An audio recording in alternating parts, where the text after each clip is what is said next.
Hello तो मेरे बशिंदो, ये सीरीज़ का 11वां पार्ट होने वाला है और अगर इसके पहले के 10 पार्ट तुम लोगों ने नहीं देखे, तो काइंडली वो जाके देख लो क्योंकि वो 19 घंटे की वीडियो है। इस बात से तुम अंदाज़ा लगा सकते हो उसके अंदर मैंने कितने ज़्यादा चैप्टर्स एक्सप्लेन कर दिए होंगे और अगर तुम डायरेक्टली इसको देखोगे तो तुम्हारे ऊपर से भी बातें नहीं जाएँगी। तो जाकर उसको वीडियो को पहले देख लो और जिन लोगों ने वो वीडियो देखी हुई है उनके लिए गुड न्यूज़ ये है कि मैं ट्राई करूँगा इस वीडियो के अंदर ही इस पूरे आर्क को ख़त्म कर दूँ ताकि जल्दी से ये बोरिंग आर्क को ख़त्म करके हम अगले आर्क पे जा सकें।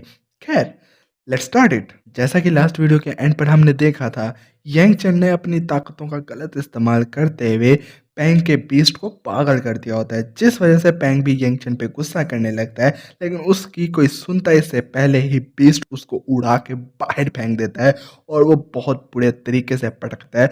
ये देख कर लिटिल डीमन कहने लगती है, यंगचन ये तुमने किया है? यंगचन भी कहने लगता है, हाँ, मैं तो बस उसकी गेम में उसको हराना चाह रहा था। लिटिल डीमन ये सुनकर हँसने लगती है और कहने लगती है, वैसे अच्छा ही किया, उसको एक सबक सीखना चाहिए था और मेरे ख्याल से यंगचन तुमने उस्ताद बनकर अच्छा किया। यहाँ पे पेंग की हालत दिखाई जाती है जो काफ़ी ज़्यादा ही बुरी होती है और पेंग कहने लगता है, हे कमीने बीस्ट, ये जानवर जानवर ही रहेंगे, ये समझ नहीं सकते मेरा ऑरा कितना ज़्यादा यहाँ पे माइनस हो चुका है और मेरी हड्डियाँ भी टूट चुकी हैं, ये बहुत ज़्यादा दर्द कर रहा है। तभी यहाँ पे यंगचन आगे बढ़ता है और यहाँ पे ये लिटरली बस किलसा रहा है यहाँ पे पेंग को क्योंकि उसका क्रश है लिटिल डीमन पे और आई फील बैड फॉर पेंग। तभी यंगचन कहने लगता है, मुझे लगता है पेंग की हालत अब ऐसी नहीं रही कि वो हमारे साथ जा सके और लिटिल डीमन भी यहाँ पे पेंग को किलसाते हुए कहने लगती है, हे मेरे दोस्त, मुझे लगता है मुझे यंगचन के साथ जाना होगा। अगर ये कोई और मानवा होती ना, इस टाइम पेंग रिबॉर्न होता अगेन या उसको कोई सिस्टम मिल जाता और देन वो हमारी यंगचन और लिटिल डेमन से बदला लेता। रिवेंज आर्क चल सकता है वैसे, बट खैर मैं कौन होता हूँ बोलने वाला। लेकिन यहाँ पे पेंग को दिखाया जाता है, वो कहने लगता है, लिटिल डीमन मेरी बात तो सुनो, मेरे साथ चलो ना। और फिर वो कहने लगता है, यंगचन तो कमीने, तूने तूने तूने मेरी बंदी चुरा दी। और यहाँ पे वो गुस्से में दीवार पे पंच कर देता है जिस वजह से उसके हाथ की हड्डी टूट जाती है। Bro, you are not that strong. Little demon और यंगचिन यहाँ से जा रहे होते हैं। लिटिल डीमन यंगचिन से कहने लगती है, प्लीज़ पेंग की बातों का बुरा मत मनाना, वो बस मेरे फादर ने मुझे कहा है इसलिए मैं उसको झेल रही हूँ। यंगचिन भी कहने लगता है, खैर मैं उसकी बात का क्यों ही बुरा बनाऊंगा, वो तो मेरे लिए एक जोकर है, तो उसकी बातें मैं दिल पर नहीं लेता। ये बात सुन के लिटिल डीमन भी एक, यार ये थोड़ा सा ना मुझे गोल्डी अकर वाली वाइब दे रही है, बट जो भी है। लिटिल डीमन कहने लगती है, हाँ हाँ तुमने बिल्कुल सही किया। तभी हमें अगला सीन दिखाया जाता है जहाँ पे वो अपने डेस्टिनेशन पे पहुंच चुके हैं जहाँ पे उन्होंने आना था और हमें दिखाया जाता है वो एक शॉप है। तभी शॉप के ओनर को दिखाया जाता है जो शक्ल से ही लालची लग रहा है और वो कहने लगता है, आज तो मुझे अपना किसी भी तरीके से प्रॉफिट कमाना होगा। और तभी उसकी शॉप के अंदर यंगचन आता है जिसे देख के शॉपकीपर कहने लगता है, वेलकम कस्टमर, मैं आपकी किस तरह से हेल्प कर सकता हूँ? तभी यंगचन आगे बढ़ता है और पेंडेंट को आगे करते हुए कहने लगता है, मुझे आप बताना चाहेंगे ये पेंडेंट आपकी शॉप से बना है? ये बात सुन के शॉपकीपर कहने लगता है, वेल अगर आप पूछ ही रहे हैं तो मुझे देखना पड़ेगा। ओह! सॉरी, मुझे माफ़ करना। हम यहाँ पे आपकी मदद नहीं कर सकते क्योंकि हमारे स्टोर के कुछ रूल्स हैं, नियम हैं, हम पे पाबंदी लगी हुई है। हम प्राइवेसी का बहुत ख़्याल रखते हैं अपने कस्टमर्स की, तो हम आपको नहीं बता सकते ये किसने बनवाया था। और यहाँ पे यंगचन उसके सामने पैसों की पोटली फेंकता है और फिर वो कहने लगता है, देखो, अगर तुम मेरी बात का सच-सच जवाब दोगे, तो इस पोटली में जितने भी पैसे हैं वो तुम्हारे हैं। और ये बात सुनकर यहाँ पे शॉप का ओनर जो होता है वो पोटली को खोलता है और वो कहने लगता है, डैम, मेरी किस्मत बहुत ही ज़्यादा चमक चुकी है, इसके अंदर बहुत ही ज़्यादा हाई क्वालिटी के जेम्स हैं। तभी वो कहने लगता है, वेल आपने मुझसे क्या पूछा था? देखो, मैं आपको सब बताने को तैयार हूँ क्योंकि रूल्स तो बनाए ही इसलिए जाते हैं ताकि हम उन रूल्स को तोड़ सकें और यहाँ पे ये दोगलापंती दिखा रहा है, सीधी बात है। तभी थोड़ी-सी देर बाद का हमें सीन दिखाया जाता है जहाँ पे शॉप ओनर उस जेड पेंडेंट को देखने लगता है और फिर वो कहने लगता है, अगर मैं इसको गौर से देखूँ तो आपका क्वेश्चन ये था ना कि ये पेंडेंट हमने बनाया है। वैसे इसको देखने से तो पता लग रहा है कि ये हमारे ही स्टोर से बना है क्योंकि ऐसी क्वालिटी का पेंडेंट कहीं और से पूरे सिटी में नहीं बन सकता। मैं इस बात की आपको गारंटी दे सकता हूँ। यंगचन कहने लगता है, अच्छा तो आप ये कहना चाह रहे हैं कि ये पेंडेंट आपके यहाँ से ही बना है। तो इसके अंदर से जो अजीब-सा ऑरा मुझे फ़ील हो रहा है, वो क्या चीज़ है? ये बात सुन के शॉप ओनर कहने लगता है, देखो, मुझे माफ़ करना है यहाँ पे। ये देखो, ये तो क्लाइंट का थोड़ा-सा सीक्रेट है और यहाँ से मैं आपको आगे बात नहीं कर सकता। ये बात सुन के लिटिल डीमन भी थोड़ी-सी कॉन्शियस हो जाती है और गुस्से में कहने लगती है, हे! हमने तुम्हें इतने ज़्यादा पैसे दिए हैं और उसके बाद तुम हमें ये कह रहे हो कि तुम सीक्रेट नहीं बता सकते। ये तुम कैसी बकवास कर रहे हो? तभी शॉप ओनर कहने लगता है, देखो, तुम लोगों ने मुझे पैसे तो अच्छे खासे दिए थे, लेकिन वो तुमने मुझे एक क्वेश्चन के लिए दिए थे। वो क्वेश्चन का जवाब मैंने तुम्हें दे दिया कि ये हाँ, मेरी ही शॉप से बना है, लेकिन मैं सीधी बात करूँगा कि दूसरे क्वेश्चन के लिए थोड़े-थोड़े एक्स्ट्रा पैसे लगेंगे मालिक। तभी यहाँ पे येंगचन अपनी चिंदी-चोरी को ना करते हुए आगे बढ़ता है। तभी वो कहने लगता है, हाँ, ये लो एक और पोटली, अब मुझे जवाब दो। ये बात सुनकर तो जैसे शॉप ओनर की कच्छियाँ ही गीली हो गई हों। तभी वो कहने लगता है, हाँ, हाँ, मैं आपके लिए मालिक कुछ भी करने को रेडी हूँ। तभी वो बताने लगता है, हाँ, जैसा कि मैं इसको देख पा रहा हूँ, मुझे याद आता है ये एक काफ़ी स्पेशल पेंडेंट है। ये मुझसे किसी एक स्पेशल आदमी ने बनवाया था और उसने मुझे कहा था कि ये एक टैलिस्मान इसके अंदर ऐड कर देना। तो मुझे लगता है इस पेंडेंट से जो ऑरा निकल के आ रहा है, वो ऑरा सिर्फ़ उस टैलिस्मान की वज़ह से आ रहा होगा। आप समझ पा रहे हैं ना? हमारी क्राफ्टमैनशिप इतनी ज़्यादा अच्छी है कि हमने तलिस्मैन को एक पेंडेंट के अंदर डाल दिया और वो स्टिल किसी को पता नहीं लगा। तभी येंगचन कहने लगता है, तो तुम कहना चाह रहे हो कि वो तलिस्मैन इस जेड पेंडेंट के अंदर था, तो मुझे बताना पसंद करोगे कि वो तलिस्मैन किस लिए था? ये बात सुनकर शोपनर कहने लगता है, देखो, वेल, बात कुछ ऐसी है, मैं तुमसे कुछ छुपा नहीं रहा, लेकिन मुझे लगता है कि वो जो आदमी था ना, काफ़ी बड़ा आदमी था। उसने मुझे कहा था ये करने को और मैंने ध्यान नहीं दिया और उसने मुझे कहा था कि ये तलिस्मैन है जो माइंड को शांत करता है। ये बात सुन के येंगचन कहने लगता है, तो तुम मुझे कहना चाह रहे हो कि तुम्हें पता ही नहीं था इस पेंडेंट के अंदर कौन-सा तलिस्मैन डाला गया है। तभी वो उस पेंडेंट को तोड़ता है और उसके अंदर से बहुत सारी इविल एनर्जी निकलने लगती है। ये देखकर तो शॉप ओनर की भी एकदम पैंट गीली हो जाती है। तभी लिटिल डीमन कहने लगती है, इतना ज़्यादा स्ट्रॉन्ग इविल ऑरा, ये कैसे पॉसिबल है? येंगचन भी कहने लगता है, तो तुम ये क्लियरली देख सकते हो, ये पेंडेंट किसी का माइंड शांत तो नहीं करता, बल्कि ये इविल स्पिरिट से भरा हुआ है, जो जस्ट किसी और का दिमाग खराब कर सकता है। इसके अंदर ये पावर है। यह सुन के शॉप ओनर कहने लगे, देखो, देखो, देखो, मैं एक बिज़नेसमैन हूँ, मुझे नहीं पता था कि उस तलिस्मन के अंदर क्या है। मुझे तो ये प्रेज़िडेंट जो है ना, उन्होंने दिया था, वो कनाल मेडिसिन एसोसिएशन के प्रेज़िडेंट हैं। आपको तो पता ही होगा उनका, उन्होंने मुझे पैसे दिए, मैंने उनका काम किया, मुझे कुछ नहीं पता, प्लीज़ मेरी मेरी बात को समझो, मैंने कोई इसके अंदर इविल ऑरा उड़ा नहीं डाला। ये सुन के लिटिल डीमन कहने लगती है, मुझे पहले से ही पता था वो कमीना ली होगा जिसने मेरे ग्रैंडपा के साथ ये किया। वो वो कहता था कि वो उनका नेफ्यू है और इतने सालों से वो मेरे ग्रैंडपा को हार्म कर रहा था। तभी लिटिल डीमन आगे बढ़ती है और कहने लगती है, मैं उस कमीने को मार दूँगी। यंगचन कहता है, हे रुको, बात सुनो, अगर तुम उसको मार दोगी तो प्रॉब्लम सॉल्व नहीं होगी। ये तलिस्मन की वज़ह से जो तुम्हारे ग्रैंडफ़ादर के ऊपर इफ़ेक्ट होना था, वो इफ़ेक्ट हो चुका है। अभी इस टाइम हमें उनके लिए क्योर ढूँढना चाहिए, ना कि अपने लिए और प्रॉब्लम बड़ी करनी चाहिए। अगर हम जाकर उसको मार भी दें तो इससे कुछ नहीं बदलेगा। तुम्हारे ग्रैंडफ़ादर की तबीयत ऐसी की वैसी ही ख़राब रहेगी, इवन वो वर्स्ट भी कर सकती है इस चीज़ को। ये सुन के लिटिल डीमन कहने लगते हैं, तो यंगचन हमें करना क्या चाहिए? मैं उसको मारना चाहती हूँ। तभी यंगचन कहने लगता है, देखो, टेंशन मत लो, मैं तुम्हारे ग्रैंडफ़ादर को भी सही कर दूँगा और तुम्हारे लिए उस ली से बदला भी ले लूँगा, लेकिन अभी तुम्हें शांत होना पड़ेगा। ये बात सुन के लिटिल डीमन कहती है, अच्छा, तो फिर इस सिचुएशन में क्या करना चाहिए? ये बात सुन के यंगचन कहता है, बात सिंपल है, तुम जाओ अपने घर जाके बैठो, ठीक है? मैं जाकर देखता हूँ कि ये तलिस्मन किसने बनाया है और इसका क्या तोड़ हो सकता है, क्योंकि जो इविल पावर तुम्हारे ग्रैंडफ़ादर के ऊपर आ चुकी है, उसका तोड़ हमें पहले ढूँढना चाहिए। उसका इलाज हम जब ढूँढ लेंगे, उसके बाद ही हम कुछ करेंगे। ये बात सुन के लिटिल डीमन कहती है, ठीक है यंगचन, मैं तुम पे भरोसा कर रही हूँ और प्लीज़ मेरा भरोसा मत तोड़ना और मैं चाहती हूँ मेरे ग्रैंडफ़ादर ठीक हो जाएँ। और वहाँ से वो जाने लगती है। यहाँ पे शॉप ओनर कहने लगते हैं, देखो बेटा, मुझे मुझे बिल्कुल नहीं सब पता था इस सब के बारे में और प्लीज़ प्लीज़ सिटी लॉर्ड को इसके बारे में कुछ मत बताना प्लीज़, प्लीज़ और ये पैसे तुम्हारे जो मुझे दिए थे वो प्लीज़ वापस ले लो। यंगचन कहने लगता है, "ये सारा रिवार्ड तुम्हारे लिए था। तुमने मुझे इन्फॉर्मेशन दी, मैंने तुम्हें रिवार्ड दिया, बात खत्म।"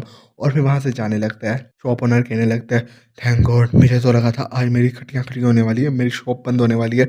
अभी यंगचन आगे बढ़ते हुए कहने लगता है, "वैसे तुम्हें मैं एक पीस ऑफ एडवाइस दूँगा, अपने काम के अंदर डिग्निटी रखो। अगर तुम किसी भी चीज़ को ऐसे ही कर दोगे आज नहीं तो कल, तुम किसी बड़ी मुसीबत में फँस जाओगे।" और यहाँ से यंगचिन ये कह के चला जाता है और पीछे से शॉप ओनर कहने लगा था, "मुझे भाषण तो वैसे दे रहा था जैसे पता नहीं कौन है, लेकिन कमीने शुक्र है ये चला गया, वरना मुझे तो लगा था आज तो मैं मरूँगा। मुझे लगता है मुझे अपनी शॉप को यहाँ से शिफ्ट कर लेना चाहिए, इससे पहले कोई और मसला बने मेरे लिए।" तभी हमें दिखाया जाता है यहाँ पे यंगचन बाज़ार में घूम रहा होता है और फिर वो दिल ही दिल में कहने लगता है, "जिसने तलिस्मान बनाया है उसी के पास इसका इलाज होगा कि हम कैसे उसके ग्रैंडफ़ादर को ठीक कर सकते हैं।" जिनको यहाँ पे समझ नहीं आ रही, मैं थोड़ा-सा उनको क्लियर कट समझाना चाहूँगा। यंगचन तो उसके ग्रैंडफ़ादर को ठीक कर सकता है, फिर यंगचन क्यों कह रहा है कि ये प्रॉब्लम खत्म नहीं होगी? जो तलिस्मान था ना, उसका काम था कि उसके ग्रैंडफ़ादर के अंदर इविल एनर्जी को डाल देना। नाउ जिसने वो तलिस्मान बनाया था ना, वो किसी भी टाइम उसके ग्रैंडफ़ादर को यानी लिटिल डेमन के ग्रैंडफ़ादर को पागल कर देता है एंड इस चीज़ का डर यंगचन को भी है। इसलिए यंगचन कह रहा है कि वो उस पहले जिसने तलिस्मान बनाया है उसको पकड़ ले ताकि वो बार-बार, बार-बार, बार-बार ना इविल पावर उसके ग्रैंडफ़ादर में डाले, क्योंकि अगर वो इविल पावर डाल देगा यंगचन तो इलाज करके चला जाए, लेकिन अगर दोबारा उसके ग्रैंडफ़ादर पागल हो गए, तो ये परमानेंट इलाज तो नहीं है, जब तक जिसने तलिस्मान बनाया उसको ना पकड़ लिया जाए। यंगचन कहने लगता है, मुझे उसको किसी भी हालत में ढूँढना होगा जिसने ये तलिस्मान बनाया है। तभी बाज़ार में हमें दिखाया जाता है कोई ज़ोर-ज़ोर से चिल्ला रहा होता है, "ओए कमीने रास्कल तेरी इतनी हिम्मत कैसे हुई कि तू मुझे ये कहे कि मैं गिर के मर जाऊँगा, तू पागल है?" यहाँ पे हमें यंगचन को दिखाया जाता है, यंगचन कहने लगता है, "वहाँ पे क्या चल रहा है?" वहाँ पे लोग कहने लगते हैं, "मुझे लगता है आज इस बच्चे की खैर नहीं।" तभी वो कहने लगते हैं, "वैसे ये बच्चों के साथ ज़ुल्म नहीं है।" कोई तीसरा कहने लगता है, "वैसे मुझे बुरा लग रहा है हीर और रांझा के लिए।" तभी हमें दिखाया जाता है जियांग फैमिली का जियांग जियांग, और वो कहने लगता है, "इस बच्चे की इतनी हिम्मत कैसे हुई कि ये मुझे कहे कि मैं मरने वाला हूँ? ये होता कौन है जो मेरी किस्मत बता सकता है?" तभी हमें रांझा को दिखाया जाता है। इसका नाम रांझा है, उसके पीछे जो लड़की है उसका नाम हीर है। रांझा कहने लगता है, "मेरी सिस्टर को ऐसे मत कहो, उसकी कोई गलती नहीं इस सब में। तुमने ही कहा था कि तुम्हें अपना फ्यूचर जानना है। जब उसने सच-सच बता दिया कि तुम कैसे मरने वाले हो, तो तुम ऐसे कह रहे हो। ना सिर्फ़ तुमने हमसे बदतमीज़ी की, इवन कि तुमने हमारे स्टॉल को भी तोड़ दिया। यहाँ पे कोई रूल रेगुलेशन नहीं है। सिटी लॉर्ड यहाँ पे क्या कर रहा है?" तभी यंगचन आगे बढ़ता है और वो ये सारा नज़ारा देखने लगता है। यंगचन जियांग की आँखों को देखने के बाद कहने लगता है, "इसकी आँखों को मैं देख के कह सकता हूँ कि इसको सच में कोई बीमारी है।" और फिर वो कहने लगता है कि इसकी आँखों के नीचे गड्ढे पड़े हुए हैं, इट इज़ स्टफ़, और यहाँ पे वो थोड़ा मेडिकल स्टफ़ बोलता है और मैं उसको एक्सप्लेन नहीं करना चाहता क्योंकि तुम्हारे सर के ऊपर से भी जाएगी। हाँ, बस इतनी सी बात है कि इस भाई साहब को कोई बीमारी है और यंगचन को ये चीज़ पता है, और वो जो हीर है उसको भी पता था कि इसने मर जाना है इन फ्यूचर, तो उसने इसको वो बात बताई और इस वज़ह से ये जियांग जो है गुस्से में है कि ये बच्ची कैसे कह सकती है कि मैं मरने वाला हूँ। तभी यंगचन कहने लगता है, "लेकिन इस सबसे हटकर मुझे हैरानी है कि इस बच्ची ने जिसकी आँखों के ऊपर पट्टी बंधी हुई है, क्या ये ब्लाइंड है? इसको कैसे पता लगा कि इसको बीमारी है? ये तो काफ़ी ज़्यादा छोटी उम्र की है।" तभी जियांग आगे बढ़ता है और टिपिकल विलेन की तरह कहने लगता है, "बच्चे तेरे को पता है कि मेरी फैमिली कितनी बड़ी-बड़ी है, तू कुछ नहीं कर सकता।" इट इज़ स्टफ एंड वो कहने लगता है कि मैं अपनी फैमिली का सबसे बड़ा यंग मास्टर हूँ, जियांग फैमिली तुम्हें बिल्कुल ख़त्म कर देगी और मैं जियांग जियांग हूँ। तभी उसके बॉडीगार्ड आगे बढ़ते हैं, जियांग जियांग कहता है कि इनकी खटिया खली कर दो और इन गरीब बच्चों को यहीं पे मार दो। और man I am pissed off कि ये कोई इविल कैरेक्टर फ्लेक्स के बगैर नहीं आ सकता। प्लीज़ काइंडली काइंडली मानवा क्रिएटर्स अंडरस्टैंड दिस। तभी रांझा अपनी हीर को पकड़ लेता है और वो कहने लगता है, "मैं अपनी हीर को नहीं छोड़ूँगा, तुम इसको हर्ट नहीं कर सकते, तुम्हें मेरी लाश के ऊपर से जाना पड़ेगा इसको मारने के लिए।" इससे पहले वो बॉडीगार्ड उन बच्चों को मारते, यूएंचन आगे बढ़ता है और कहने लगता है, "यहाँ पे क्या चल रहा है? तुम्हें यहीं पे इसी वक़्त रुकना होगा।" तभी ये सुनकर जियांग जान पीछे देखता है और कहने लगता है, "कमीने, अब तू कौन है?" और वो कहने लगता है कि, "तू इन गरीब बच्चों के लिए जियांग फैमिली से लड़ने वाला है।" तभी यंगचन कहने लगता है, "नहीं, मैं जियांग फैमिली को ऑफेंड नहीं कर रहा। आप मेरी बात सुनें, इस बच्ची ने आपसे झूठ नहीं बोला, आप सच में मर सकते हो अगर आपने अपनी बीमारी का इलाज नहीं किया। अगर आपको मेरी बात पे यकीन नहीं है, तो अपने वेस्ट के ऊपर हाथ लगाएँ, आपको पता लग जाएगा। वहाँ पे थोड़ा-सा प्रेस करेंगे तो आपको पता लग जाएगा कि आपके साथ क्या होने वाला है। ये बात सुन के जियांग जन कहने लगता है, देखो, पहले वो बच्चे, अब ये तुम सब मुझे मिलके पागल बना रहे हो, क्योंकि तुम्हें लगता है कि मैं मरने वाला हूँ। तुम लोग मुझे यहाँ पर बहुत नीचा देख रहे हो। तभी जियांग जंग कहता है दिल ही दिल में, खैर मुझे वैसे तो कोई बीमारी नहीं है, लेकिन स्टिल अगर ये ऐसा कुछ कह रहा है तो मुझे चेक कर लेना चाहिए। और जैसे ही वो अपनी किडनी वाले एरिया या वेस्ट को टच करता है, उसके मुंह से खून निकलने लगता है। ये देखकर बॉडीगार्ड सारे आगे बढ़ते हैं और कहने लगते हैं, यंग मास्टर आपको क्या हुआ? आपकी मतलब चाटू कार बन जाते हैं। तभी ये एक बॉडीगार्ड आगे बढ़ता है और वो कहने लगता है, "ये कमीने, तूने हमारे यंग मास्टर के साथ क्या किया?" तब यंगचन भी कहने लगता है, "देखो, ये बात मेरे से पूछने से पहले अपने यंग मास्टर से पूछो, वो क्या करता रहा है, कहाँ-कहाँ गोल खिलाता रहा है, जिस वजह से उसकी ये हालत है।" यहाँ पे यंगचन बताने लगता है कि ये बार-बार प्रोस्टिट्यूट के पास जाता रहता है, इसी वजह से इसकी किडनी खराब हो गई। मैन आई कुडन्ट अंडरस्टैंड कि कैसे, बट जो भी है, कोई भी लॉजिक दिया उसने, आई डोंट केयर। तुम लोग बस स्टोरी देखने आए हो, साइंस क्लास नहीं लेने आए, तो हाँ, बस इतना ही समझो। तभी ये बात सुनकर बॉडीगार्ड आग पे गोला हो जाते हैं कि तुम्हारी इतनी हिम्मत कैसे हुई कि तुम हमारे यंग मास्टर के बारे में ऐसे कहो, इस कमीने को तो हमें मारना होगा। लेकिन ये थर्ड वन इज सही कह रहा है ये, कि यंग मास्टर ऐसी चीज़ें कैसे कर सकते हैं? ऐसी जगह पे जाना अलाउ भी होता है? Man what the fuck? तभी जियांग जोंग आगे बढ़ता है, उन तीनों बॉडीगार्ड्स को धक्का देता है और कहता है, मेरे रास्ते से हटो। और फिर ये देख के तीनों बॉडीगार्ड कहते हैं, व्हाट द फक? तभी जियांग जोंग आगे बढ़ता है और फिर यंगचन के कदमों में बैठ के कहने लगता है, आप तो एक जीनियस डॉक्टर हैं, प्लीज़ प्लीज़ मेरी मदद करें। मैं इतनी छोटी उम्र में मरना नहीं चाहता, प्लीज़ मैं जीना चाहता हूँ, मैं माँ बनने वाला हूँ मैन। तब यहाँ के आस-पास के लोग कहने लगते हैं, Jiang Jiang, young master Jiang जंग ये क्या कर रहे हैं? उनको समझ नहीं आ रही कि वो क्या कर रहे हैं, किसी और के सामने, घुटनों के सामने बैठ गए, मतलब जियांग फैमिली किसी आदमी के सामने बैठ गई है। ये बंदा कौन है? इसके पास तो बहुत ज़्यादा इंटेलिजेंस है, ये कौन-सा डॉक्टर है? इसको कैसे पता लग गया कि जियांग जंग को बीमारी। Man I am so over with this, ये रिएक्शंस है। आगे बढ़ते हैं। यंगचन कहने लगता है, वैसे इस बीमारी का इलाज तो है और मैं क्योर भी कर सकता हूँ, लेकिन बात सिंपल सी इतनी है कि तुमने मेरे साथ बदतमीज़ी नहीं की, तुमने इन बच्चों के साथ बदतमीज़ी की है। तो पहले उनको अच्छे से कंपनसेट करो, क्योंकि उन्होंने बात तो सही की थी, और दूसरा उनसे माफ़ी भी माँगो। पीछे से हीर रांझा हमारे यंगचन को देख रहे होते हैं कि ये हमारी साइड ले रहा है। तभी चियांगचन कहने लगता है, हाँ, हाँ, क्यों नहीं? ये तो छोटी-सी बात है, मैं सॉरी सॉरी मुझे माफ़ करना, मैंने गलती से ये कर दिया। और फिर आगे बढ़ते हुए उनको 1000 गोल्डन कॉइन्स देता है और कहता है, प्लीज़ मेरी मेरी तरफ से माफ़ी एक्सेप्ट करो। और ये देखकर हीर रांझा काफ़ी ज़्यादा हैरान होते हैं और वो कहने लगते हैं, 100 गोल्डन कॉइन्स, ये कुछ ज़्यादा ही नहीं? यंगचन इस सबसे इम्प्रेस होने के बाद कहने लगता है, वैसे तुम्हारी अपॉलॉजी इतनी बुरी नहीं थी, तो तुम काफ़ी ज़्यादा सिंसियर हो, इसलिए मैं तुम्हें ये प्रिस्क्रिप्शन दे रहा हूँ। ये मेडिसिन टाइम पे लेना, दिन में 3 दफ़ा 7 दिन तक खाओ, तुम्हारी इलनेस खत्म हो जाएगी। जियांगचन कहता है, thank you, thank you, thank you, और ये कह के वहाँ से भाग जाता है। आस-पास के लोग फिर से हमारे यंगचन की वाह-वाही करने लगते हैं और मैं यहाँ पे यंगचन की नहीं उठाने वाला।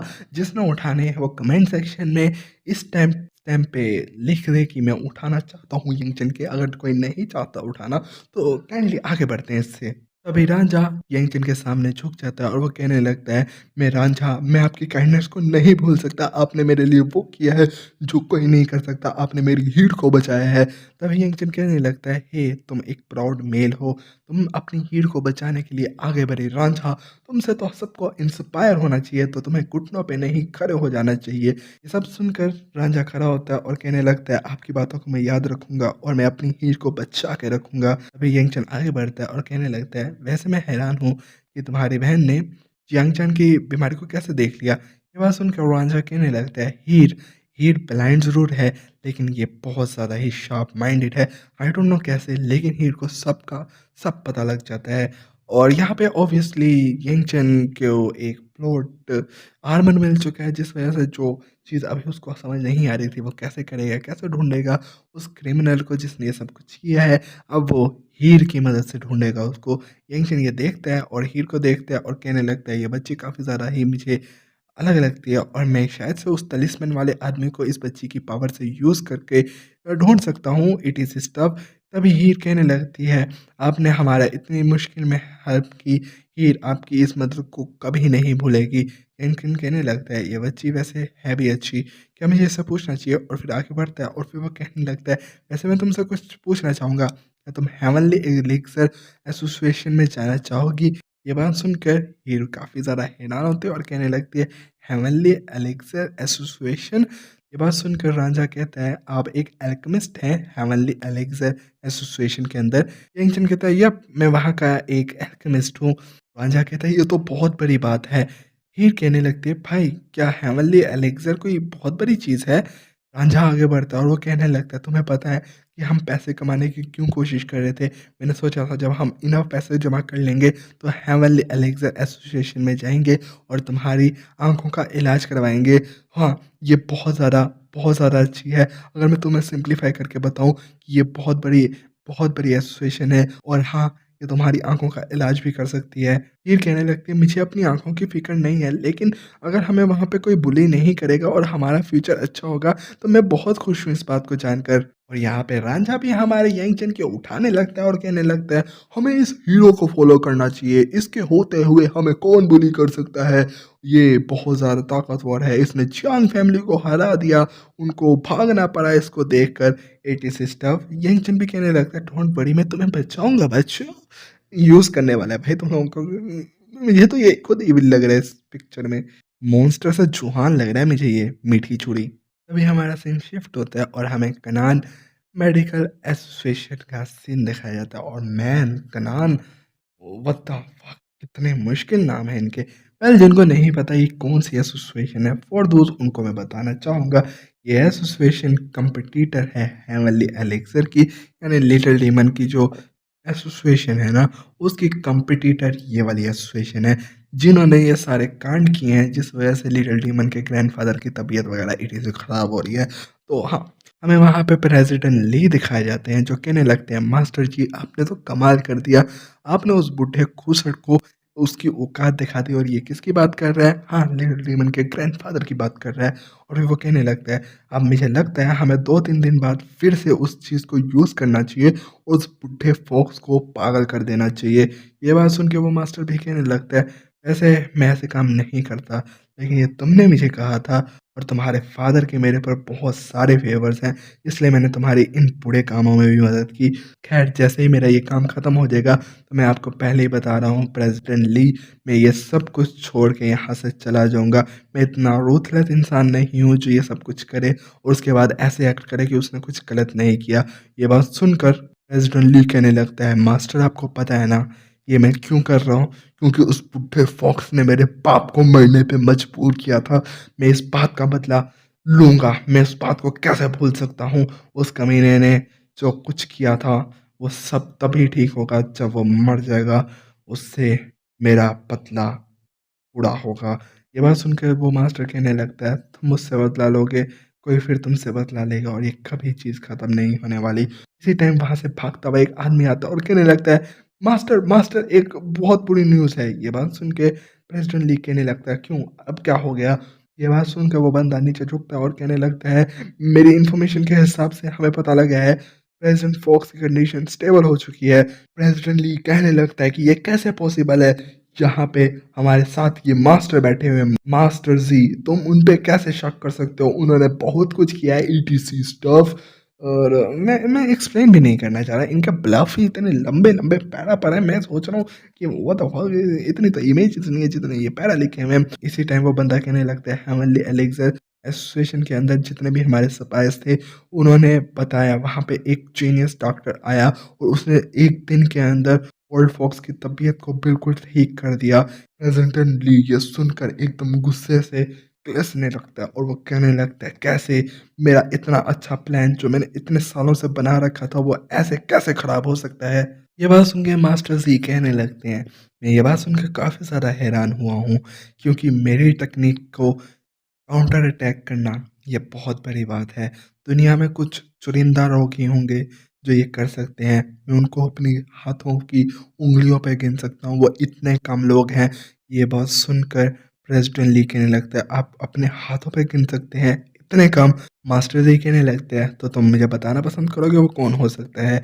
यहाँ पे इन सबको एक बड़ी गलतफ़हमी हो चुकी है। इनको लगता है कि पेंग ने ओल्ड फ़ोक्स को ठीक किया है, बट ऐसा तो है नहीं, यंगचन ने ठीक किया है। यहाँ पे प्रेज़िडेंट ली कहने लगता है कि मुझे लगता है ये एक ही बंदा काम कर सकता है और वो है पेंग। प्रेज़िडेंट ली कहने लगता है मैंने सुना था पेंग बहुत ज़्यादा ही इम्पॉसिबल टास्क को भी कर देता है, लेकिन उसके पास ऐसी खतरनाक टेक्नीक होगी जो आपकी टेक्नीक को काउंटर कर दे, ये बात मुझे हज़म नहीं हो रही, ये बहुत बड़ी बात है। प्रेज़िडेंट ली कहने लगता है, मुझे डर है उसे ये ना पता लग गया हो कि हम सॉर्सरी कर रहे हैं, क्या हमारा तरीका वर्क करेगा?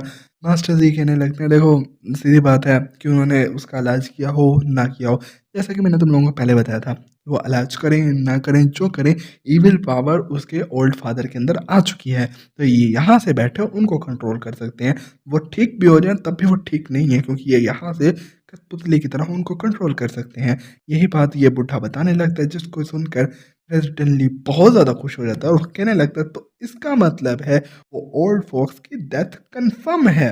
प्रेज़िडेंट ली पीछे मुड़ता है और कहने लगता है इन दैट केस आपको फिर से उसके ऊपर सॉर्सरी करनी चाहिए। और जिनको सॉर्सरी का मतलब नहीं पता उनको मैं बताना चाहूँगा इसको जादू टूना कहते हैं, काला जादू जो तुम अपनी बंदी पे करना चाह रहे हो क्योंकि तुम्हें शक है कि वो तुम पे चीट कर रही है। Oh man that was personal. Well forget about that. Master ji कहने लगते हैं कि आप चाहते हैं मैं इस टाइम ही करूँ, लेकिन उसको करने के लिए हमें एक बकरा चाहिए होता है। ये बात सुनकर प्रेज़िडेंट ली कहने लगता है देखो आपकी आँखों के सामने बैठा तो हुआ है। मास्टर जी कहता है ओके वैसे तुम बहुत ही ज़्यादा रूथलेस हो। तभी वो अपने एक तलिस्मन को निकालता है, वहाँ पे जो आदमी बेचारा इन्फॉर्मेशन लेके आया होता है उसकी वाट लगाते हुए उसको घोस्ट बना देता है और फिर वो कहने लगता है तो हाँ, अब हमें ये करना चाहिए। और हमें बताया जाता है जो मास्टर ली हैं वो कहने लगते हैं कि ऐसा है कि मुझे अपने स्पेल को कास्ट करने के लिए एक इंसान की ज़िंदगी चाहिए होती है और ये 17वीं दफ़ा है मतलब 17 टाइम ये हो चुका है कि उसने ऑलरेडी बंदों को मारा हो और वो कहने लगता है मैंने अपने हाथ बहुत ज़्यादा गंदे कर लिए हैं। ये बात सुन के प्रेज़िडेंट ली कहने लगता है देखो वीक जो है ना वो तो मरने के लिए पैदा हुआ है, स्ट्रॉन्ग होता है जो अपनी किस्मत खुद लिखता है। ऐसी-वैसी बातें करके हमारा जो है प्रेज़िडेंट ली मास्टर जी को बता देता है कि आपने कुछ गलत नहीं किया। मास्टर जी भी कहते हैं ठीक है मैं तुम्हारी फ़ादर की फ़ेवर को बस रिटर्न कर रहा हूँ क्योंकि इसके अलावा हमारा कोई रिलेशन नहीं है आपस में।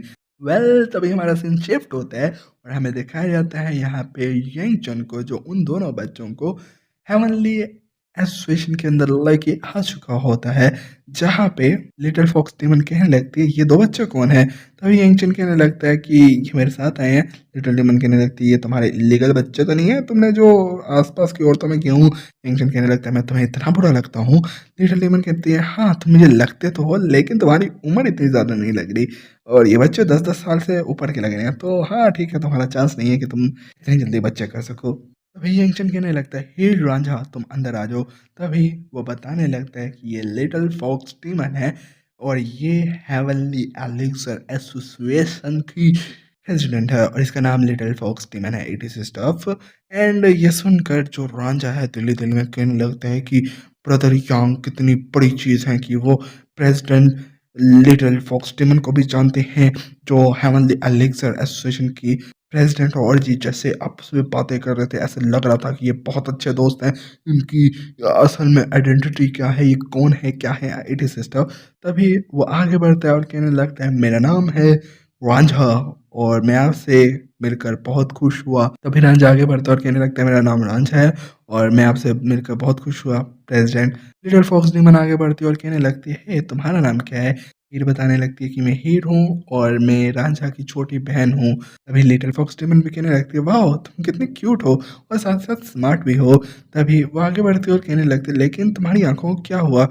रांझा पीछे से बताने लगता है वाइस प्रेसिडेंट पहले तो इसकी आंखें ठीक थी लेकिन जब ये छोटी थी किसी ने इसकी आंखों को डिस्ट्रॉय कर दिया। लिटिल फॉक्स डेमन मेरी तरह ओवर एक्टिंग करते हुए कहने लगती है इसकी इतनी हिम्मत हुई इतनी प्यारी बच्ची पर अत्याचार करते हुए। लेकिन इसी टाइम रांझा भी चुप हो जाता है। यही सुन कहने लगता है मुझे लगता है ये बच्चे आपस में कुछ छुपा रहे हैं और मैं ये सब कुछ बाद में रांझा से पूछ लूँगा। लेकिन अभी जो इस काम के लिए मैं यहाँ पे आया हूँ हमें वो चीज़ करनी चाहिए। इसी टाइम लिटिल फॉक्स डेमन कहने लगती है कोई बात नहीं बेटा, यहाँ पे हेवनली एसोसिएशन में बहुत सारे डॉक्टर्स हैं जो तुम्हारी इन आँखों को कंफर्म रिकवर कर देंगे, आपकी आँखों का इलाज हो जाएगा। ये बात सुनकर हीर बहुत ज़्यादा खुश होती है और वो कहने लगती है, आपका बहुत ज़्यादा शुक्रिया फॉक्स सिस्टर। तभी लिटिल फॉक्स टीमन पीछे से अपने कुछ मेट्स को बुलाती है और कहने लगती है, इन बच्चों को अच्छे से नहलाकर इनको इनका रूम दिखा दो। यंगचिन कहने लगता है, हे बच्चों ख्याल रखना अपना। तभी वहाँ से हीर रांझा जाते हुए कहने लगते हैं, ओके ब्रदर यांग। तभी वहाँ से एक भागता हुआ एम्प्लॉयी आता है और वो कहने लगता है, वाइस प्रेसिडेंट मेरी बात सुने, आपके आपके ग्रैंडफ़ादर वो फिर से पागल हो चुके हैं। लिटिल फ़ॉक्स टीमन कहती है, क्या तुम कह रहे हो ग्रैंडफ़ादर? अभी तो उनको हमने ठीक किया था। तभी यंगचिन कहने लगता है वो सोर्सरर ने फिर से अपना चाल चल दी है और वो कहने लगता है, खैर ये परफेक्ट टाइमिंग है कि हम उसको ढूँढ लें। ये बात सुनकर लिटिल फ़ॉक्स टीमन कहने लगती है, उस कमीने इविल इविल सॉर्सरर को मैं छोड़ूँगी नहीं, जैसे मैंने उसे पकड़ लिया मैं उसके चीज़ कर दूँगी। Man that's that's sound crazy, मतलब मार दोगे तुम?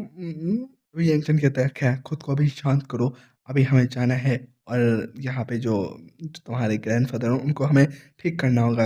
ये बात सुनकर लिटिल फॉक्स डेमन कहती है, "ठीक है, तुमने बिल्कुल सही कहा।" और दूसरी तरफ हमें दिखाया जाता है लिटिल फॉक्स डेमन के ग्रैंडफ़ादर को, जिसके आस-पास गार्ड खड़े होते हैं और वो कहने लगते हैं, "आप ठीक तो हैं?" तभी उसके ग्रैंडफ़ादर को बिजली के झटके पड़ रहे होते हैं और वो कहते हैं, "वाह, वाह!" मतलब वो गुर्रा रहा होता है काइंड ऑफ।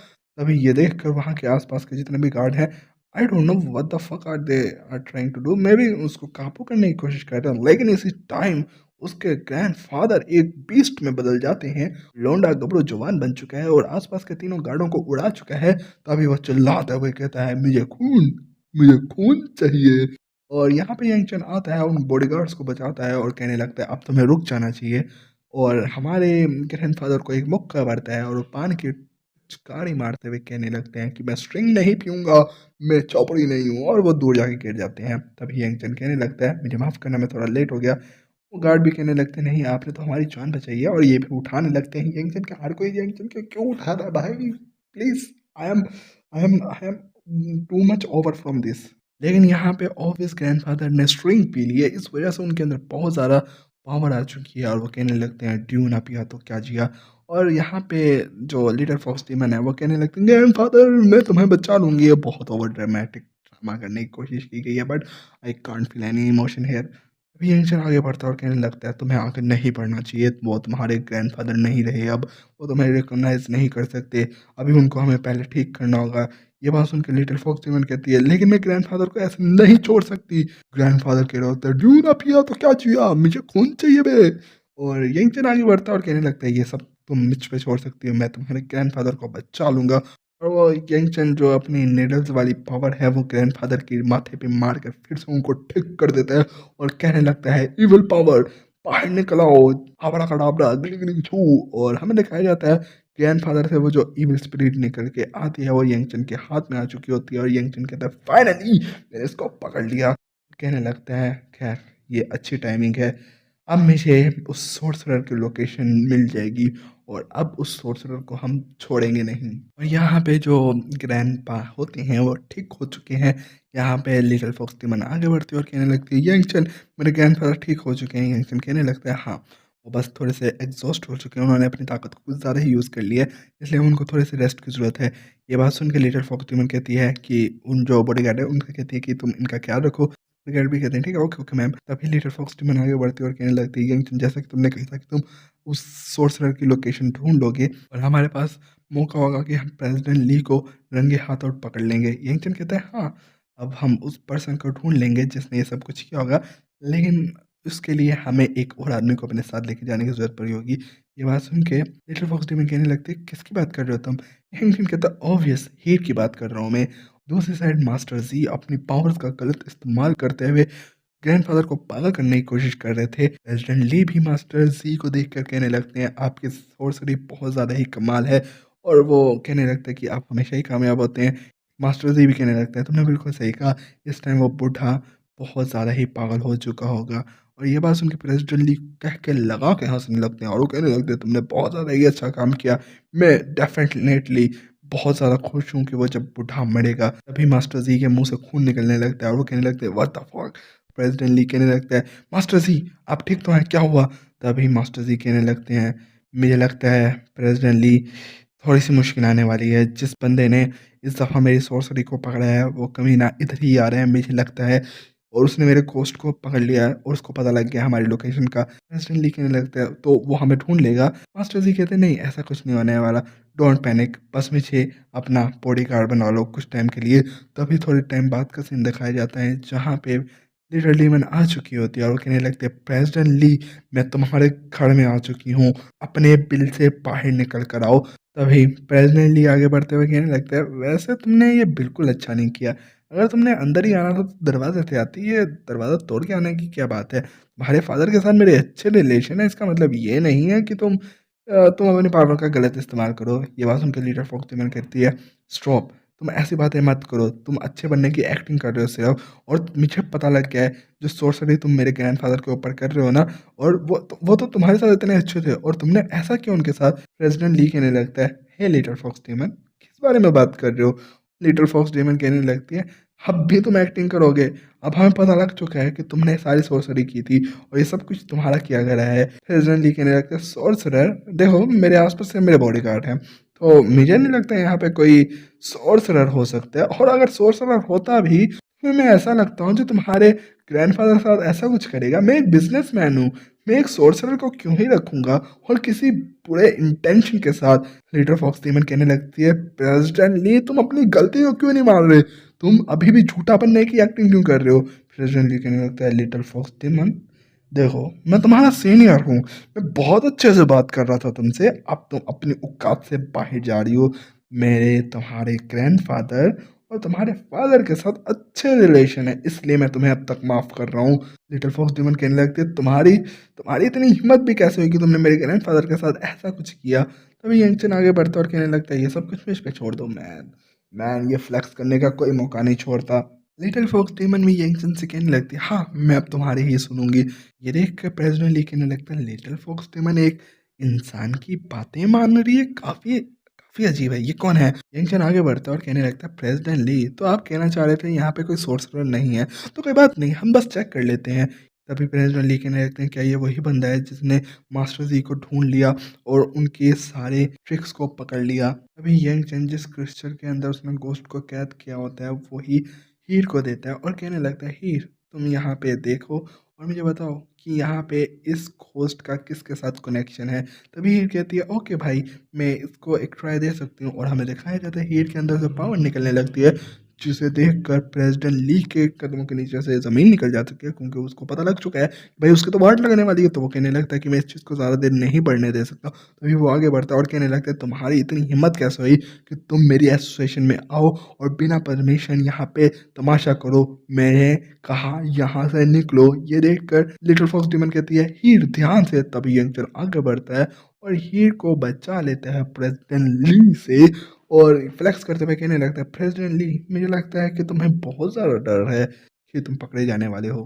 प्रेज़िडेंट ली भी पीछे हटते हुए डरता है और कहने लगता है, "ये फोसुन आलम का आदमी है।" तभी यंगचन हीर से कहने लगता है, "हीर, तुम करती रहो, कोई भी तुम्हें तंग करने वाला नहीं है।" हीर कहती है, "ओके बड़े भाई, मैं आप पे ट्रस्ट करती हूँ।" तभी वो अपनी माइंड आई को यूज़ करती है और आस-पास के लोगों को देखने लगती है, जिसका प्रेशर काफ़ी ज़्यादा होता है, इवन कि प्रेज़िडेंट ली भी ये चीज़ फ़ील कर सकते हैं। लेकिन उसी टाइम हमें दिखाया जाता है, हीर की पावर की वजह से सोर्सर रिवील हो जाता है। ये देख के मास्टर ली भी कहने लगते हैं, "ये बहुत गलत है।" और मास्टर जी के अंदर से पावर निकलने लगते हैं। यहाँ पे यंगचन कहने लगता है, "फाइनली मैंने ढूँढ लिया इस कमीने को, जो तुम्हारा बॉडीगार्ड बनने की नाटक कर रहा था।" यहाँ पे मास्टर जी कहने लगते हैं, "ऐसा कैसे हो सकता है? तुमने मेरी सॉर्सरी को कैसे ढूँढ लिया?" तभी यंगचन कहने लगता है, "ये सारा क्रेडिट तो इस बच्ची को जाता है। ये बहुत ईज़िली सब कुछ ढूँढ लेती है, इट इज़ स्टफ। शुक्र है भाई इसने इस बच्ची का क्रेडिट नहीं खाया।" तभी लिटिल फॉक्स डीमन आगे बढ़ती है और कहने लगती है, अब बताओ प्रेज़िडेंट ली, तुम्हारे पास क्या जवाब है इस सब का?" प्रेज़िडेंट ली कहने लगता है, "अच्छा बेटी।" और फिर वो कहता है, "ठीक है, मैंने तुम्हारे ग्रैंडफ़ादर साथ ये सब कुछ किया, तो अब क्या? तुम्हें पता है ना, तुम्हारे ग्रैंडफ़ादर की वज़ह से मेरा बाप मरा था।" और वो कहने लगता है, "इसी बात का मैं बदला ले रहा हूँ।"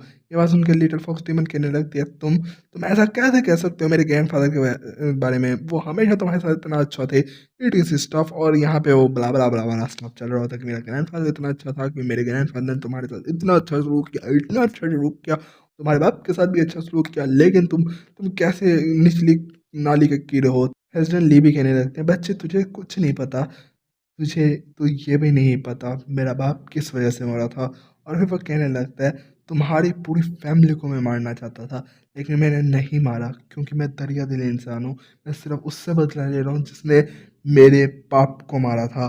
तभी ये बात सुनकर लिटिल फॉक्स टीमन कहने लगते, "तुम कमीने, तू तू भी कमीना था, तेरा बाप भी कमीना था, तुम सब एक गंदी नाली के कीड़े हो। तुम्हें नहीं पता तुम्हारे साथ मेरे ग्रैंडफ़ादर कितने अच्छे रहे हैं और उसके बाद भी तुम ये सिला दे रहे हो।" इस टाइम लिटिल फॉक्स डिमन बहुत बुरी तरीके से रेज बेट कर रही होती है हमारे प्रेसिडेंट ली को। प्रेसिडेंट ली कहने लगता है, तुम्हारी इतनी हिम्मत कैसे हुई कि तुम मेरे फादर के बारे में ऐसी बातें करो और उनको इंसल्ट करो। और वो एक पावर का यूज़ करता है और हमें बताया जाता है उसने स्काई फायर एक्सोजनेशन फॉर्मेशन को ऑन कर दिया। मैन देखो, मैं कोशिश की थी इसको प्रोनाउंस कर सकूं, एक्सोजनेशन। I am very bad at pronunciation, man please understand, okay. तभी हमें दिखाया जाता है यंगचन के ऊपर एक बहुत बड़ी फॉर्मेशन आ चुकी होती है और हमें बताया जाता है कनान एसोसिएशन की ये सबसे बड़ी ग्रेट प्रोटेक्टिव फॉर्मेशन है। लिटिल फॉक्स डीमन कहने लगती है, प्रेसिडेंट ली इस सब का मतलब क्या है, क्या तुम हमें मारना चाहते हो? प्रेसिडेंट ली कहने लगता है, मैंने मैंने कभी भी तुम्हें मारने का प्लान नहीं किया था, लेकिन अगर तुम मरती हो तो ये तो बहुत अच्छी बात है। मैं देखना चाहूंगा मरने से पहले वो बूढ़ा जब अपनी पोती को मरा हुआ देखेगा उसके मुंह पे क्या रिएक्शन होंगे। मैंने हमेशा से सिर्फ अपने बदले के लिए सब कुछ किया, मेरे बदले में कभी भी तुम नहीं थी, लेकिन जब से तुमने मेरे प्लान के अंदर टांग अड़ाना शुरू की है उसके बाद अब मुझे तुमसे भी नफरत हो रही है। और यहाँ पे वो अपने बदले को लेके ही चल रहा होता है। तभी लिटिल फॉक्स टीमन यंगसन से कहने लगती है, हाँ, मुझे लगता है हमारी सारी कल्टीवेशन इस टाइम सप्रेस्ड हो चुकी है, हम क्या करेंगे? यंगसन कहने लगता है, डोंट वरी, और उसने इस टाइम हीट के ऊपर एक प्रोटेक्टिव लेयर डाल दी है और वो कहने लगता है इस प्रॉब्लम को मैं सॉल्व कर लूँगा। तभी यंगसन आगे बढ़ता है और कहने लगता है, क्या मेरा 3 कलर फायर लोटस जो है इस पावर को, इस बैरियर को, इस फॉर्मेशन को ख़त्म कर सकता है? प्रेज़िडेंट ली कहने लगता है, हाँ, अब देखो, मरो डरपोको। और फिर वो अपने हाथ में काफी ज्यादा आग को बढ़ाने लगता है और कहने लगता है, स्काई फायर डिसेंडेंट, और हार में जाओ तुम कमीनो, आज तुम मरोगे। फिर यंगचन भी आगे बढ़ते हुए कहने लगते हैं, खैर देखते हैं कि मेरे 3 कलर लोटस की रियल पावर क्या है। और यहाँ पे इससे पहले वो दोनों अपनी पावर को यूज करते, कोई अपनी पावर का यूज करते और हमें पता लगता है कि ये डोमेन की पावर है, जिस वजह से आसपास सारी फ्रीज हो जाती है जगह। यंगचन ये देख काफ़ी ज़्यादा हैरान होता है और कहने लगता है, इस टाइम भी कोई डोमेन की पावर को यूज़ कर सकता है? इस लेवल पे इतनी इस लेवल पे कौन पहुंच चुका है? ये इंसान बहुत ज़्यादा ताकतवर होने वाला है। तभी वहाँ से एक फॉक्स लेडी हमें दिखाई जाती है जो आ रही होती है। ये देख कर प्रेसिडेंट ली भी काफ़ी ज़्यादा हैरान होता है और हमें पता लगता है कि ये इस पूरे स्टेट की लॉर्ड है। और हाँ, मैं इसको सिटी लॉर्ड कहने वाला हूँ। तो होप सो तुम लोग अंडरस्टैंड करोगे, स्टेट लॉर्ड सिटी लॉर्ड एक ही बात है। तो या मैं अपने ईज़ी वर्डिंग के लिए यूज़ कर रहा हूँ वर्ड। यंगचन कहने लगता है, इस सिटी की सिटी लॉर्ड एक वुमन है। तभी यंगचन कहता है, लेकिन इतनी ज़्यादा पावर ये पोजेस्ट करती है कि ये डोमेन तक को यूज़ कर सकती है। ये वुमन कोई सिंपल वुमन नहीं होने वाली। तभी प्रेसिडेंट ली आगे बढ़ता है और कहने लगता है, स्टेट लॉर्ड आपको पता है अब बिल्कुल सही टाइम पे आई है ये लिटिल फॉक्स डीमन, और ये इसके साथ जो इंसान है, ये ये ये ये मेरे साथ कोई पंगा लेने आए थे और ये मसला कर रहे हैं यहाँ पे। पहले दिन में प्रेसिडेंट ली कहने लगता है, सिटी लोग जो है बहुत ज़्यादा नफरत करते हैं इंसानों से और इस चीज़ को मैं अपने एडवांटेज के लिए यूज़ करूँगा। और कहने लगता है, वैसे भी मेरी एक्टिंग इतनी अच्छी है कि यहाँ पे सिटी लोड जो है बहुत इजीली मेरी बात को समझ जाएंगी। तभी लिटिल फॉक्स टीमन आगे बढ़ती है और कहने लगती है, तुम एक फ्रॉड हो, तुमने मेरे ग्रैंडफादर को पहले हार्म करने की कोशिश की यंगचन, और मैं तो तुमसे यहाँ पे एक्सप्लेनेशन मांगने आए थे। प्रेसिडेंट ली कहने लगता है, लिटिल फॉक्स टीमन देखो ऐसी बात है कि तुम पागल हो चुकी हो इस इंसान के साथ रह रह के, तुम कैसे बकवास वाली बातें कर रही हो। तभी यहाँ पे प्रेसिडेंट ली आगे बढ़ते हैं और सिटी लॉर्ड से कहने लगते हैं कि आपको तो पता है कि हमारी एसोसिएशन ने इस सिटी के लिए कितना कुछ किया है और ये कहीं से इंसान आया और ये हमारे लिए इतनी बड़ी प्रॉब्लम बन रहा है। प्लीज़ सिटी लॉर्ड आप इस चीज़ को समझें और इस चीज़ को ख़त्म करें। तभी सिटी लॉर्ड आगे बढ़ती है और कहने लगती है, हे लड़के, मैंने तुम्हारा नाम बहुत दफ़ा सुना है, यंगचन है ना तुम्हारा नाम? तुमने हमारी सिटी में आते साथ ही बहुत ज़्यादा अटेंशन को ग्रैब कर लिया था। हमें समझ नहीं पा रही थी कि तुम हमारी सिटी में क्यों आए हो और इतने ज़्यादा तमाशे क्यों कर रहे हो और इतने ज़्यादा तुम क्यों मुसीबतें ऐड कर रहे हो अपनी लाइफ में। तभी वो कहती है, ओह! वैसे भी मुझे याद आया, तुम तो वही हो ना जिसने अशूरा के यंग मास्टर को मारा था। ना सिर्फ वो, उसने 9 स्टेट का हंटिंग ऑर्डर तक को अवॉइड कर दिया था। उसके साथ-साथ जिसने लॉर्ड चंग युआंग को उसके मेन हॉल में जाकर मारा था। तो वैसे देखा जाए तो तुम्हें अटेंशन मिलनी भी चाहिए। यहाँ से प्रेज़िडेंट ली कहने लगता है, हाँ, इतनी सारी चीज़ें यंगचन ने कितने ज़्यादा बड़े-बड़े स्टेट लॉर्ड को उकसाया हुआ है और कितने ज़्यादा स्टेट लॉर्ड को अपना दुश्मन बनाया हुआ है। इस दफ़ा इसकी मौत पक्की है और मैं ये देख सकता हूँ कि ये आज मेरी आँखों के सामने मरेगा। ये देख कर लिटिल फॉक्स डेमन कहने लगती है, मुझे लगता है सिटी लॉर्ड को यंगचन के बारे में सब कुछ पता है। तो यंगचन कहने लगता है, ओह! वैसे मैं हैरान हूँ कि आपको मेरे बारे में इतना कुछ पता है, सिटी लॉर्ड। ये बात सुनकर सिटी लॉर्ड कहने लगती है, वेल मुझे पता होना भी चाहिए कि क्योंकि ये सिटी मेरी है और इस सिटी में आने वाला हर इंसान, अगर मुझे उसके बारे में कुछ पता ही नहीं होगा, तो मैं कैसे इस सिटी को प्रोटेक्ट करूँगी? तभी इसी टाइम लिटिल फॉक्स टीमन आँखें भरती है और कहने लगती है, सिटी लॉर्ड प्लीज़ प्लीज़ पहले मेरी बात सुनें। यंगचन की इस सब में कोई गलती नहीं है। हेवनली एलेक्ज़र एसोसिएशन इस सब गलतियों की सज़ा लेने को तैयार है। आप प्लीज़ यंगचन को ना मारें। तभी सिटी लॉर्ड आगे बढ़ती है और कहने लगती है, तुम्हारी इतनी हिम्मत कैसे हुई कि तुम मेरे आगे खड़ी हो जाओ? तुम मुझे रोकने की कोशिश कर रही हो। और यहाँ पीछे से जो है प्रेज़िडेंट ली, भाई इसकी कटियाँ खड़ी होने वाली है। इसकी शक्ल से पता लगा है कि यहाँ पे प्लॉट आर्मर आने वाला है और यहाँ पे ये कह रहा होता है, मेरी तो एक्टिंग बहुत अच्छी है, मैंने ये कर दिया, वो कर दिया। भाई तूने कुछ नहीं किया, तेरी ज़लालत होने वाली है इस time. I feel sad for you. इस टाइम हमें दिखाया जाता है, ये लेडीज़ का थोड़ा-सा प्यार बढ़ जाता है और सिटी लॉर्ड लिटिल फॉक्स टीमन की एक गलत जगह पे हाथ रखते हुए कहने लगती है, "वैसे बेटा तुम बहुत बड़ी हो चुकी हो। मैंने सोचा नहीं था तुम किसी आदमी के लिए मेरे खिलाफ जाओगी। मैं हैरान हूँ, जिस लड़की ने कभी भी किसी मर्द के लिए आगे से बढ़कर कुछ नहीं किया, वो आज एक मर्द के लिए अपनी जान तक को देने के लिए तैयार है। मैं काफ़ी ज़्यादा हैरान हूँ।" और यहाँ से पीछे सिटी लॉर्ड कहता है, मेरी तो लग गई नंका। तभी सिटी लॉर्ड भी कहने लगती है, लिटिल फॉक्स टीमन तुम मेरी फैमिली की तरह हो।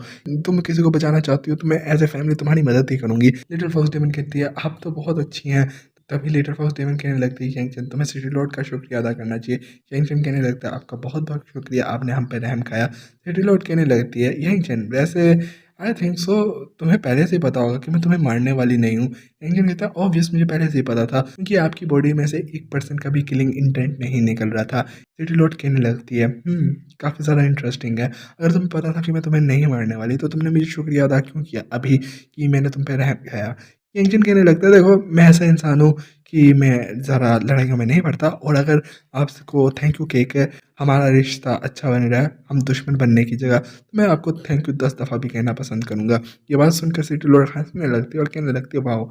मैं हैरान हूँ और मुझे लगता है इस दफ़ा यंगचन ने किसी गलत इंसान से पंगा ले लिया, इसलिए वो तुमसे इतनी नफ़रत करता है। तुम बात करने में तो बहुत अच्छे हो। सिटी लॉर्ड कहने लगती है, खैर तुम हमारी सिटी में जितना टाइम रहना चाहो रह सकते हो और मैं तुम्हें गारंटी देती हूँ कि तुम्हें कोई मेरे होते हुए तो हाथ नहीं लगा सकता। पीछे से प्रेसिडेंट ली जिसकी खटियाँ खड़ी हो चुकी हैं, वो कहने लगता है, आप ऐसे कैसे कर सकती है? आप इस बच्चे के लिए इतने ज़्यादा लोगों को अपना दुश्मन क्यों बना रही हैं? लोग क्या सोचेंगे हमारे बारे में? सिटी लॉर्ड पीछे मुड़ती है और कहने लगती है, मुझे पहले से ही पता था कि तुमने हेवनली एलेक्ज़र एसोसिएशन के प्रेसिडेंट के ऊपर कितने ज़्यादा मर्डर अटेम्प्ट किए हैं, तुमने कितने ज़्यादा बेगुनाह लोगों को मारा है और उस सब के बाद भी तुम ये कोशिश कर रहे हो कि तुम मुझे मना सको कि तुमने कुछ गलत नहीं किया। सिटी लॉर्ड इसी टाइम अपने बॉडीगार्ड से कहने लगती है कि इस सोर्सरर को इसी टाइम पकड़ लो और इसको अभी से ही फांसी की सज़ा देनी चाहिए। तभी सोर्सरर को वो गार्ड पकड़ के लेके जाने लगते हैं और कहने लगते हैं, सिटी लॉर्ड प्लीज़ मेरी जान को छोड़ दो। ये तो मैंने ली के ऑर्डर पे, प्रेसिडेंट ली के ऑर्डर पे ये सब किया था। और यहाँ पे प्रेसिडेंट ली कहने लगता है, लेकिन लेकिन और फिर वो अपने घुटनों पे आता है और कहने लगता है, ठीक है, मैं तुमसे माफ़ी नहीं माँगूँगा सिटी लॉर्ड। मुझे पता है मैंने जो किया वो गलत किया और वो मेरी मेरी मैंने लिमिट को क्रॉस कर दिया है। सिटी लॉर्ड कहने लगती है, हाँ, तुमने अपने राइवल को मारने की कोशिश की, काफ़ी ज़्यादा ही बकवास चीज़ थी जो तुम्हारी तरफ से की गई, बहुत ही बड़ी बेवकूफ़ी। तभी ये बात सुनकर प्रेज़िडेंट कहने लगता है, नहीं, मुझे कोई रिग्रेट नहीं है, मैंने कुछ गलत नहीं किया, ना ही मैं गिल्टी फ़ील करता हूँ क्योंकि मैंने अपने फ़ादर का बदला लेना था। सिटी लॉर्ड कहने लगती है, तुम्हारा कुछ नहीं हो सकता। जिस इंसान को पूरी नॉलेज ही नहीं है और वो अपने बाप का बदला लेने चला है और फिर वो कहने लगती है, तुम्हें पता होना चाहिए कि तुम्हारे बाप को हेवनली एलेक्ज़र के प्रेसिडेंट ने नहीं मारा था। ये बात सुन के प्रेसिडेंट ली कहने लगा, क्या? आपका मतलब क्या है? मेरे फादर को फिर किसने मारा था? ऐसा कैसे हो सकता है? इसी टाइम सिटी लॉर्ड कहने लगती है, खैर वो कनान अमेरिकन एसोसिएशन से तुम्हारा बटलर था। इस टाइम प्रेज़िडेंट ली कहने लगता है, "ऐसा कैसे हो सकता है? तुम मुझे यकीनन पागल बना रही हो, ऐसा नहीं हो सकता। बटलर वो हमेशा मेरे साथ था, इवन मेरे फ़ादर चले गए, सारी दुनिया मुझे छोड़ के चली गई, लेकिन बटलर वो हमेशा मेरे साथ था।" बटलर आगे बढ़ता है और कहने लगता है, "प्रेज़िडेंट ली, ये सब कुछ सच है। ये सच है कि मेरे ही आपके फ़ादर को मारा था, मेरी ही वज़ह से आपके फ़ादर मरे थे।" ये बात सुन के प्रेज़िडेंट ली बहुत हैरान होता है और कहने लगता है, "ऐसा कैसे हो सकता है बटलर?" तभी बटलर कहने लगता है, "मैं ये चीज़ आपसे छुपाना नहीं चाहता और ज़्यादा देर।" और फिर वो कहने लगता है, "अगर आपने मेंशन कर ही दिया तो मैं आपको बता देता हूँ, आपके फ़ादर एक बैन ड्रग को बनाने वाले थे और उसको मार्केट के अंदर इल्लीगली सेल करने वाले थे और ये चीज़ मुझे पता लग गई थी और अगर वो चीज़ अगर वो चीज़ लीक हो जाती मार्केट के अंदर तो यकीनन हमारे पूरे क्लैन को उसी टाइम मार दिया जाता और ये चीज़ मुझे पता लग गई थी। इसलिए मैं अपने बच्चे, अपनी वाइफ़ की जान बचाने के लिए मैंने सिटी लॉर्ड को ये सब कुछ पहले ही बता दिया, जिस वज़ह से तुम्हारे फ़ादर ने खुदकुशी कर ली। इस सब में मेरी गलती थी और ये जब मुझे गिल्ट हुआ कि मैंने तुम्हारे फ़ादर को मार दिया, जब मुझे ये चीज़ रियलाइज़ हुई, उस टाइम के बाद मैंने सोच लिया था, मैंने ठान लिया था कि मैं तुम्हारा साथ कभी नहीं छोड़ूँगा। तभी यंगचन कहने लगता है, "ओह! तो ये था सारा सच और इतने सालों से जिससे बदला लेना चाह रहा था, वो तो इसके साथ था, जिसने इसके बाप को मारा।" वैसे टू बी वेरी ऑनेस्ट ये प्लॉट ट्विस्ट तो मुझे ट्विस्ट भी नहीं लगा, मुझे तो पहले से ही पता था लिटिल फिफ्टीमन का दादा ऐसा कर ही नहीं सकता क्योंकि उसकी इमेज ही इतनी दरिया दिल वाली बना दी थी तो उनको एक रैंडम गाय को क्रिएट कर दिया कि ये तो बड़ा है मतलब थोड़ा आगे बढ़ते हैं अब। खैर इसी टाइम बटलर आगे बढ़ता है और लिटिल डेमन से कहने लगता है, "मुझे माफ़ करना, मेरी आंखों के सामने प्रेजेंटली ये सब कुछ करते रहे, मैं उनको बताना चाहता कि वो मैंने किया था, लेकिन मेरे कभी इतनी हिम्मत नहीं हुई कि मैं उनको बता सकूं।" लिटिल डेमन कहने लगती है कि ऐसा कुछ नहीं है और फिर वो कहती है, "ठीक है, अब मैं क्या ही कर सकती हूँ, मेरे ग्रैंडफादर की तबीयत अब काफ़ी बेटर हो चुकी है, मैं आपको माफ़ करती हूँ।" तो फिर पीछे से सिटी लौट कहने लगती है, "तो देखा जाए प्रेजेंटली तुम्हारे साथ प्रैंक हो चुका है। तुमने जो जस्टिस करना चाहा वो तो कभी हुआ ही नहीं। जो सारी ज़िंदगी तुम्हारी मकसद था वो कभी हुआ ही नहीं और साथ ही साथ सबसे बड़ी बात तुम्हें लगता है कि तुम्हारा पाप बहुत ज़्यादा महान था। ऐसा कुछ नहीं था। वो एक ड्रग बना रहा था जो सोसाइटी को ख़राब कर सकता था।" ये बात सुनकर प्रेजेंटली हँसने लगता है और कहने लगता है, "ओह! तो समझ आ रहा है एंड पर कि हमेशा से मैं ही गलत था। तो हाँ, मुझे माफ़ करना प्रेज़िडेंट फ़ॉक्स।" यहाँ पे वो लिटिल डेमन के जो ग्रैंडफ़ादर हैं ना, उनसे माफ़ी माँग रहा है इनडायरेक्टली काइंडा। तभी सिटी लॉर्ड कहने लगती है, "तो तुम्हें पता होगा कि तुमने यहाँ पे गलती की है, शायद से तुम्हें रिग्रेट भी हो रहा हो, तो तुम्हें यहाँ पे रीपे करना होगा और यहाँ पे तुम्हें जो है उम्र कैद मिलेगी, इट इज़ स्टफ़" बताने लगती है। तभी यहाँ पे जो है प्रेज़िडेंट ली कहने लगता है, "सिटी लॉर्ड आपको मुझे बताने की ज़रूरत नहीं, मुझे क्या करना चाहिए।" ये बात सुनकर जो सिटी लॉर्ड है वो कहती है, "मतलब तुम्हारा क्या है?" इसी टाइम प्रेज़िडेंट ली कहने लगता है, "मुझे पता है मैंने यहाँ पे बहुत बड़ी गलती की है, तो मुझे अपनी लाइफ़ देकर इस चीज़ को चुकता करना चाहिए।" और यहाँ पे हमारा जो है यंगचन एक बैरियर खड़ा कर लेता है और कहने लगता है, "हे! ध्यान से, ये खुद को एक्सप्लोड करने वाला है।" इसी टाइम बहुत बड़ा ब्लास्ट होता है और हमें दिखाया जाता है वो जो है प्रेज़िडेंट ली वो मर चुका है और पीछे से बटलर कहने लगता है, "नहीं, ये गलती मेरी थी, आपकी नहीं थी।" यंगचन कहता है कि ये तो काफ़ी ज़्यादा अजीब हुआ, एंड पर इसने खुद को ही मार लिया। ये सुन के सिटी लॉर्ड कहने लगती है, "ये भी बेवकूफ़ था अपने बाप की तरह, इसके बाप ने भी खुदकुशी कर ली और इसने भी खुदकुशी कर ली। इनसे रियलिटी एक्सेप्ट ही नहीं होती।" ये बात देखकर जो बटलर होता है वो कहने लगता है, "प्रेज़िडेंट मुझे माफ़ करना, मेरी गलतियों की वज़ह से आप मारे गए। मुझे माफ़ करना, आप मर गए मेरी वज़ह से।" पीछे से लिटिल फॉक्स डेमन कहने लगती है, "तुम्हारी बहुत बड़ी गलती है, तुम्हारी वज़ह से लोग मारे गए।" आई एम थोड़ा-सा कन्फ्यूज़्ड हियर। ख़ैर यहाँ पे मेरा पर्सनल ओपिनियन है, यहाँ बटलर की तो कोई गलती है ही नहीं, सब बटलर को कोस रहे हैं। लेकिन देखा जाए तो जो पहला प्रेज़िडेंट था वो ड्रग बना रहा था और फिर वो मार्केट में ऐसे सप्लाई कर देता जो इल्लीगल थी ऑब्वियसली, और जो सिटी लॉर्ड है उसने तो वो पूरे क्लैन को ख़त्म कर देना था। इसने सिटी लॉर्ड को बता दिया। जब ये बात उसके प्रेज़िडेंट को पता लगी तो उसने खुद को टपका लिया। इस वज़ह से जो प्रेज़िडेंट ली था उसके दिल में नफ़रत आ गई कि जो उनका कॉम्पिटिटर है उसने बताया होगा या उसने कुछ किया होगा, इस वज़ह से मेरे बाप ने खुदकुशी की। लेकिन एज़ सच कुछ था नहीं। आई एम कन्फ्यूज़्ड कि यहाँ बटलर की क्या गलती है, सब उसको बातें सुना रहे हैं कि उसने गलत किया, बट उसने तो गलत नहीं किया। मॉरली देखा जाए तो उसने तो बिल्कुल ठीक किया। यहाँ पे यंगचन कहने लगता है कुछ लोगों के लिए माफ़ी काफ़ी नहीं होती, उनको मर जाना चाहिए इट इज़ स्टफ। और ये मैं इस चीज़ को ज़्यादा एक्सप्लेन नहीं करना चाहूँगा क्योंकि आई फ़ील कि यहाँ पे कुछ एज़ सच बड़ी बात थी नहीं। तो वेल थोड़ा आगे बढ़ते हैं। इसी टाइम सिटी लॉर्ड कहने लगती है कि ये जो एसोसिएशन है इसका प्रेज़िडेंट मर चुका है और ये एसोसिएशन तो ऐसे बर्बाद हो जाएगी, हमें कुछ करना होगा और इसलिए इसके लिए सबसे बेस्ट चीज़ क्या होगी, लिटिल फॉक्स डीमन को यहाँ का नया प्रेज़िडेंट बना देना चाहिए। तो यानी लिटिल फॉक्स डीमन को यहाँ पे बहुत ज़्यादा फ़ायदा हो चुका है। वो कहते हैं क्या सच में? और यंगचन कहने लगता है हाँ, वाइस प्रेज़िडेंट अब तो मुझे लगता है आप इस टाइम सिटी लॉर्ड की पसंदीदा औरत बन चुकी हैं। मुझसे लिख के ले लो, अगर ये सिटी लॉर्ड एक लड़का होती ना, यंगचन यहाँ पे फ्लेक्स इतने करता ना और यहाँ पे लेटर फॉक्स डेमन को कहता कि ऐसा मत करो, इसकी बातों में मत आओ। लेकिन ऑब्वियस लेडी है और यंगचन का भी यहाँ पे पत्ता बन सकता है, तो यंगचन यहाँ पे हाँ, हाँ, यू नो तो फिर लेटर फॉक्स डेमन कहती है आपका बहुत-बहुत शुक्रिया सिटी लॉर्ड। सिटी लॉर्ड भी कहने लगता है कोई बात नहीं, अब घर जाओ और उस बुड्ढे खूसट का ख्याल रखो। यानी यहाँ पे वो लिटिल फॉक्स डेमन के ग्रैंडफ़ादर की बात कर रही है। यंगचन कहता है ठीक है हम यहाँ से जाते हैं। लिटिल फॉक्स डेमन भी कहती है ठीक है हम यहाँ से जा रहे हैं। लिटिल फॉक्स डेमन और यंगचन वहाँ से चले जाते हैं और पीछे से सिटी लॉर्ड कहने लगती है फॉक्स क्लैन के लिए बहुत बड़ी बात है कि उनकी जो फैमिली पूरी तरह से ख़राब और तबाह होने वाली थी, वो एक बच्चे ने बचा ली, जो एक इंसान है। मैं काफ़ी ज़्यादा हैरान हूँ, इसने इतने ज़्यादा जो सिटी लॉर्ड्स हैं, उनको मतलब अपना दुश्मन बना लिया है और आफ्टर ऑल ये स्टिल ज़िंदा है और ये ज़िंदा नहीं है और ये इवन कि बहुत ज़्यादा ताकतवर भी है। मैं काफ़ी ज़्यादा इसके स्टैंड को देख के हैरान हूँ। अगर मैं ना भी आती, तो ये प्रेज़िडेंट ली को बहुत आसानी से सँभाल लेता और मुझे तो लगता है, ये मेरे से भी लड़ने को रेडी होता। इट इज़ टफ, ये काफ़ी ज़्यादा इम्प्रेसिव है। तभी 3 दिन बाद का सीन दिखाया जाता है और हमें दिखाया जाता है इस टाइम जब जो है बुड्ढा खूसट वो ठीक हो चुका है। यानी लिटिल फॉक्स डीमन का जो फादर है मतलब ग्रैंडफ़ादर है, वो ठीक हो चुका है और ये प्रेज़िडेंट है यहाँ का। और वो कहने लगता है यंग मैन तुमने मेरी हेल्थ का बहुत ज़्यादा ख़्याल रखा है। यंगचन कहता है इतनी बड़ी बात नहीं और कहने लगता है वैसे भी मेरा ये था, मैंने वाइस प्रेज़िडेंट के साथ डील की थी और मैंने वही पूरी की है, इतनी बड़ी बात नहीं है। ये बात सुनकर वो जो प्रेज़िडेंट है वो कहने लगता है ये बहुत बड़ी बात है, आपने मेरी इतनी हेल्प की है। मैंने अपनी पोती से सारी बातें जान ली है कि आपने कैसे-कैसे, किस-किस से लड़ाई की, आपने क्या-क्या कुछ किया मेरे लिए।